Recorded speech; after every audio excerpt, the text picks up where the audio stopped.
Hi, I'm Caroline Davey from Fat Hen, and I'm making some short films while we're in lockdown. So today I've come out on my daily bike ride and I've come to my favourite Japanese knotweed patch. This is a perfect time of year to harvest Japanese knotweed. It's all just starting to sprout and it's kind of in its prime. I've always thought that one day we might actually be very grateful of a plant as prolific and aggressive as Japanese knotweed, because it is actually quite a good food source and has some amazing medicinal qualities too. But currently it's plant enemy number one, and it's an offence to cause it to spread in the wild, and most patches will have been treated with glyphosate, so you have to be very careful if you are going to pick it that you make sure it hasn't been treated. Secondly, it can regenerate from a piece the size of your thumbnail, so it's important that you don't drop any bits. You're not really supposed to move it from one site to another. And if you do use it for food, then it's really important that you don't get any in your compost or drop any in your garden.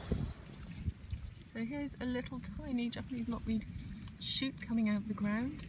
You can see it looks a little bit like a greenish red asparagus popping up. But I suspect it's been sprayed this year or last year because there's not much growing, and the shoots that are coming up are looking quite deformed.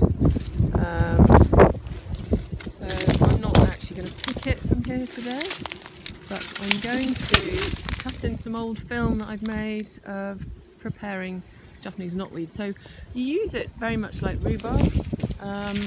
It's like a mild rhubarb, it's not quite so tart. There's a big shoot there. You can see that. Can you see that? Yeah, not as tart as rhubarb. Okay, here's my bowl of Japanese knotweed shoots that I picked this morning. I'm going to show you how to make a Japanese knotweed compote. First of all, I'm going to tidy these bits up. So I'm going to top and tail it, put all the bits in here. And then can you see there's sort of slightly feathery bits here, and the outer stem is actually quite fibrous. So what I'm going to do is get a peeler and I'm going to peel the outer stems. And I'm going to keep those bits in a separate pan because there's a lot of flavour in those, and I'm going to make a syrup with them, and I'm going to use them in my compote.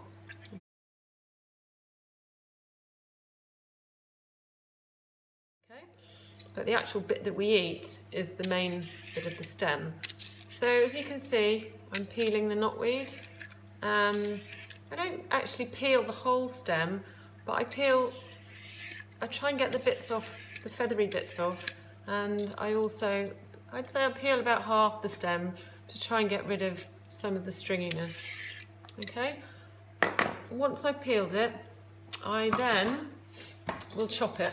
Okay, so I just get my sharp knife and I'm just going to cut it into small pieces, and this is what I'm going to put in the compote. And I'm going to be cooking this with orange juice and hogweed seeds, and sugar. So for 750 grams of Japanese knotweed, I'll use one large orange, the juice and zest, and 100 grams of sugar, and I'd say a good teaspoon of hogweed seeds to give it some flavouring.